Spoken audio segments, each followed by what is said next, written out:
అరే మిత్రమా, ఇలాంటి గుండెలు జల్లుమనే క్రైమ్ వీడియోలు మీ కళ్లలో థ్రిల్లర్ సినిమాలా కనిపించాలంటే మన ఈ ఛానల్ని సబ్స్క్రైబ్ చేసి బెల్ ఐకాన్ని గట్టిగా కొట్టే. నా ఫ్రెండ్తో ఎందుకు తిరుగుతున్నావ్? లవర్ను పొట్టు తిట్టిన ప్రియుడు. అవమానంతో యువతి సూసైడ్ అటెంప్ట్. యువతి పరిస్థితి సీరియస్. తొలి వెలుగు, హైదరాబాద్. కొంతకాలంగా ప్రేమిస్తున్న వ్యక్తి తనపై అనుమానంతో దుర్భాషలాడాడని తీవ్ర మనస్తాపానికి గురైన యువతి ఆత్మహత్యకు యత్నించిన సంఘటన హైదరాబాద్ వనస్థలిపురం పోలీస్ స్టేషన్ పరిధిలో జరిగింది. ఈ సంఘటన ఆలస్యంగా వెలుగులోకి వచ్చింది. పోలీసులు తెలిపిన వివరాల ప్రకారం ఖమ్మం జిల్లాకు చెందిన బానోతు అఖిల 24, రసూల్ 24 ఇద్దరు కొంతకాలంగా ప్రేమించుకుంటున్నారు. అఖిల వనస్థలిపురం వెంకటరమణ కాలనీలో నివాసముంటున్న తన అక్కాబావ ఇంట్లో ఉంటూ నగరంలోని బొల్లారంలో బీఈడీ విద్యనభ్యసిస్తుంది.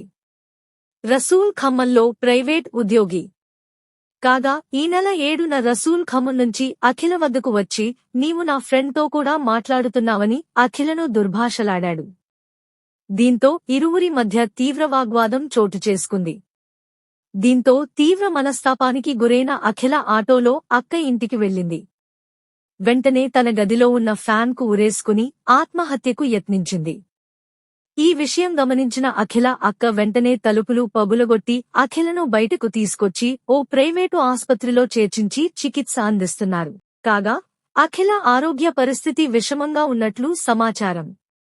కాగా అఖిల ఆత్మహత్యాయత్నానికి కారణమైన రసూల్ను పోలీసులు అదుపులోకి తీసుకుని విచారిస్తున్నారు. ఈ ఘటనలో లవ్ జిహాద్ కోణం కూడా ఉందని అనుమానిస్తున్నారు. ఎందుకంటే అఖిల గిరిజన యువతి కాగా రసూల్ ముస్లిం యువకుడు.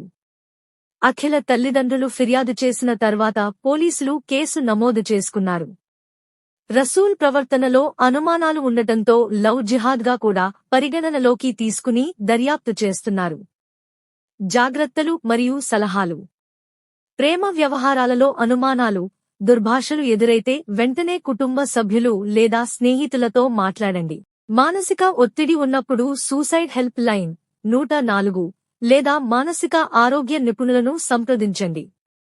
బెదిరింపులు, హింస ఎదురైతే పోలీసులకు 100 ఫిర్యాదు చేయండి. ప్రేమలో మోసపోకుండా భాగస్వామి నేపథ్యం తెలుసుకోండి. కుల, మత భేదాలు ఉన్న సంబంధాలలో పెద్దల సలహా తీసుకోండి. మానసిక ఆరోగ్యాన్ని కాపాడుకోవడానికి యోగా, మెడిటేషన్ వంటి అలవాట్లు పెంచుకోండి.